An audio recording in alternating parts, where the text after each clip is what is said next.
Saudara-saudara, dalam risk IT proses model, cukup banyak dikenal sejumlah konsep dan istilah yang harus kita pahami dan kita dalami. Pertama, kita bicara mengenai risk universe. Risk universe adalah domain di mana kita berhadapan atau domain lingkungan tempat perusahaan itu berada yang memiliki kemungkinan untuk mendapatkan ancaman atau risiko yang tidak diinginkan. Misalnya risk universe-nya itu apakah hanya kantor pusat plus cabang, kantor pusat cabang dan jaringannya, itu adalah yang namanya risk universe ya, domain dari risk itu. Ya, atau perimeter dari risiko. Ya, atau ruang lingkup dari risiko itu merupakan risk universe. Nah, baru dari situ kita bisa memilih atau men-scope di mana risk management yang kita mau lihat. Misalnya kita akan zooming fokus pada manajemen risk terkait dengan operational risk, atau risk terkait dengan network risk, atau risk terkait dengan application risk dan lain sebagainya. Itu namanya scoping. Kemudian ada istilah risk appetite dan risk tolerance ya. Risk appetite itu adalah selera kita menghadapi risiko. Apakah kita senang dengan cara menghindari risk atau risk averse ya, atau kita berani menghadapi risk dengan segala plus minusnya, atau yang sering disebut sebagai risk taking ya. Ada risk taking, ada risk averse. Kemudian kita juga harus melihat kesiapan dari organisasi kita atau perusahaan kita dalam menghadapi risk yang dikenal dengan istilah risk awareness. Dan risk itu pemahaman atau literasi terhadap risiko ini harus dikomunikasikan, diajarkan, disosialisasikan. Kita harus mengedukasi karyawan kita terkait dengan pemahaman mereka mengenai risiko itu.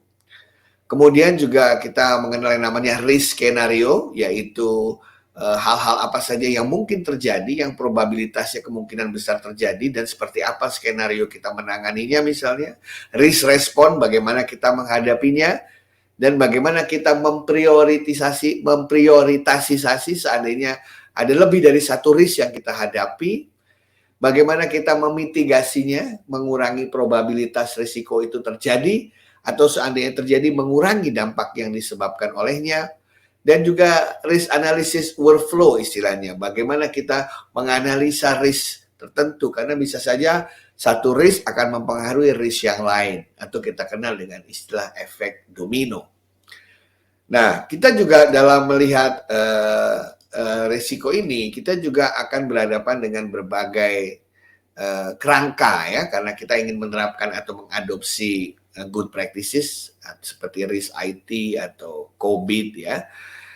Di situ akan dikenal yang namanya kerangka risk IT, di mana di dalamnya akan ada praktek-praktek baik cara memastikan risk itu bisa ditangani dan mengelola risk itu, atau disebut dengan risk governance dan risk management. Dan bicaranya tidak sepotong-potong, tidak sporadis. Kalau kita berhadapan dengan risk, kita harus bicara end to end, bicara secara bicara secara komprehensif ya, secara holistik. Ya, dan di situ juga kita akan melihat dalam framework itu hal-hal apa saja, checklist apa saja yang harus kita lakukan gitu ya.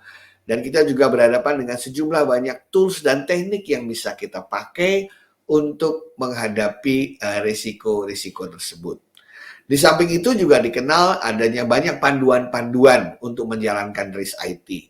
Di dalam panduan itu ada contoh-contoh, ada risk skenario, ada risk map ya yang biasa kita pakai untuk bisa menganalisa risiko, ada impact analysis, ya, ada key risk indicators dan lain sebagainya. Jadi kalau Anda menerapkan sebuah standar atau mengadopsi standar, Anda akan mendapat sejumlah kerangka berpikir yang akan kita pakai, dan untuk menjalankan kerangka berpikir itu akan banyak panduan-panduan atau guidance. Artinya, Anda harus mempelajari prinsip-prinsip risiko terlebih dahulu, dan bagaimana sebuah standar itu dikembangkan, dipergunakan untuk diimplementasikan. Itu akan menyangkut framework atau kerangka dan guidance-nya. Selamat menerapkan standar risk IT management.